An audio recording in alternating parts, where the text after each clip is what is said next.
I know you've seen this movie about 600 times. Now it's 601, yes. But it never gets old. Even in 2D, this film is remarkable. We're going to take some questions from the audience. If anyone would like to ask Victoria a question about Vincent Price or about the film, just go ahead and raise your hand, and Diana will try and pick you up.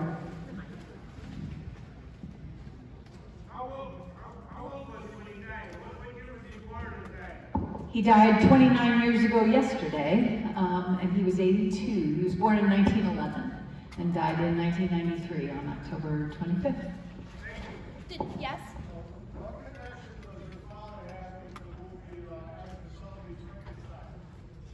What connection does your dad have to? Oh, he was under contract to Universal. That was his first movie contract, and so they put him in this romantic comedy, and he didn't really like it. So then they put him in just a lot of different kinds of things, including Abbott and Costello Meets Frankenstein, because it was, you know, and The Invisible Man and all of those, because he was under contract to Universal, and they just, you know, they had a cast of people that they put in a whole bunch of things. Little did he know this would become his genre. Yes? What are some of your favorite pieces of art in your brother's collection? You know, my dad had a really wide-ranging taste in art. And he collected African art, he collected contemporary art. I mean, there was really a wide range of things. But at the end of his life, he asked my brother and me to go around the house and pick our favorites. And I think he was, you know, sort of hoping we wouldn't pick like the ridiculously expensive ones.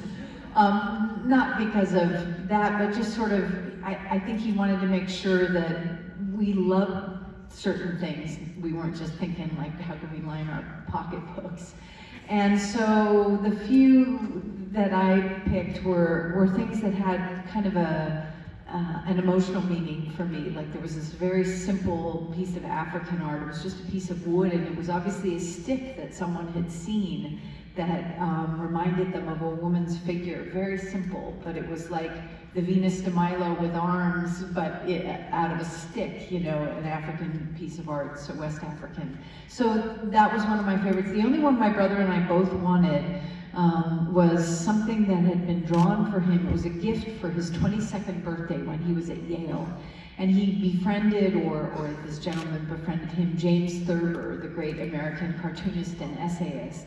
And for my dad's 22nd birthday, he drew a cartoon of my dad, and my dad had a dog, a dachshund, and so my dad was youth, and the dachshund was loyalty, and then Beauty was Thurber's wife, and Envious Age was Thurber, and up in the corner over here was Hitler looking down on everything. So it was this whole sort of tableau that Thurber had drawn for my dad, and both my brother and I wanted that, but the perks of him being 22 years older is that he got it. So, but I get to go look at it when I go to his house. But that was the only thing we both wanted. It felt very personal. So I think the things I loved the most were things that were personal. We had an angel from the 1600s in Italy that was always over our fireplace, and I always thought of it as our guardian angel, so I still have that. And, just, you know, things that I think have a personal meaning. The wonderful thing, though, is he had this incredible art collection, and so it was given, I was in charge of giving certain pieces to museums all over the country.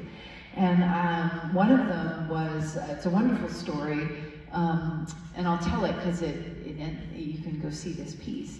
So he would go, he sort of saw himself as the ambassador to the art galleries and artists in Los Angeles, because Los Angeles in those days was not an art town at all, and he'd come from New York.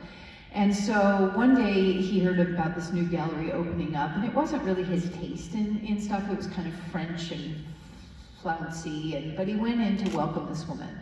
And he said, you know, welcome, I'm so glad you're here. We're glad, you know, you're participating in the art scene. And over in the corner, he saw these African, they're rather crude. They're Ashanti gold weights. They're not made out of gold. They're like iron figures that are used to measure the weight of the gold in the West African Ashanti culture. And he said, well, those are very unusual. You know, why do you have those?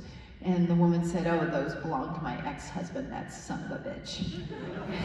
And my dad said, "Well, do you have anything else by him?" She said, "Yeah, I think I might, let me look." So she goes rifling through some drawers, and she pulls out a manila envelope and hands it to my dad, and he opens it, and it's probably now known to be the greatest pen and ink drawing self-portrait of Matisse. And so my dad bought the Ashanti gold weights and the Matisse drawing by that son of a bitch, right? And it was signed A. Bruce Henri Matisse. So that's all my dad knew about this whole thing. Cut to about 1984, he sees an advertisement for a show at MoMA in New York for the father of abstract expressionism, Patrick Henry Bruce. And so he sends for the catalog, something rings a bell, reads the intro, and sure enough, Patrick Henry Bruce was the son of a bitch, and he was Matisse's student, and the father is widely regarded as the father of abstract expressionism. So that was one of the pieces my father wanted, you know, to make sure it went to a good location, but he didn't have it designated to go to a museum. So it was sold, and but about 6 years ago or so, I was coming to the Art Institute, and I found out that it was going to be donated, went to a private collector who's donating it to the Art Institute. So I got to go see it in the drawings collection.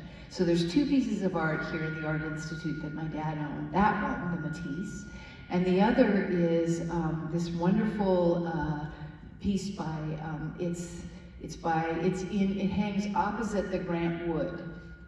And it's by Orozco, the Mexican modern painter, and it's of figures from the Mexican army.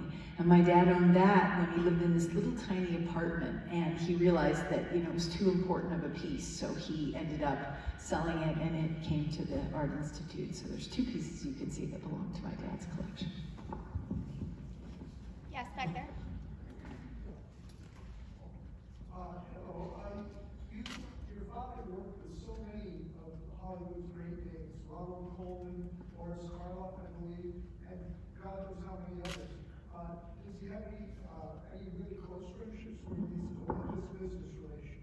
No, many close friendships. Boris, I mean, he and Boris could not have been more different, but they met in the 1930s and remained friends till the end of Boris's life in the 60s. And they were very dear friends, really. I mean, they didn't sort of socialize and do the same things, but they were very dear friends. Edward G. Robinson was a dear friend because they were both art collectors. I would say of the sort of famous people, oh, and Ronald Colman was his idol growing up. He absolutely idolized Ronald Colman. So when he got to work with him in the 50s, it was a big deal for him. But his closest friends, like his close circle of friends, Hazel Court, who was in Mask of the Red Death, she plays his wife in Mask of the Red Death, was a very dear family friend. Eddie Albert of Green Acres, and he was a very dear family friend. And then other people who have sort of connections to it. Fanny Bryce's son, Billy Bryce, was a very, very well-known abstract expressionist painter, and he was probably my dad's closest male friend. And Fanny Bryce, his mom, was a good friend of my dad. She was an art collector.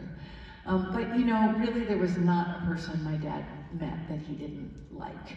And everybody loved my dad. I interviewed so many people after my dad died, and you know, there are a lot of actors who, when you, I mean, it wasn't just because I was his daughter, people loved my dad because he was just a generous, kind person to work with. He wasn't a star. He saw himself as part of an ensemble, and he wanted everyone to succeed. So, thanks for asking that question. Back there, yeah. Hi, what do you think towards the end of your dad's career, what did you think about him being hired by Michael Jackson and doing the menacing voice of the Thriller video? You know, that's immortality, right? I mean, honestly, as long as there's Halloween, there'll be Thriller. And as long as there's Thriller, young kids are going to hear that laugh and they're going to say, who is that? And they're going to find out about my dad. So, you know, honestly, that's immortality, being in Thriller, I think. So, and I think he knew it. It anytime a younger generation could find out about him and he could connect with them, he loved that. Take a few more? Yeah. What do you think? Do a couple more. Yeah, we'll do a few more. Back there? Yeah? Yeah, you.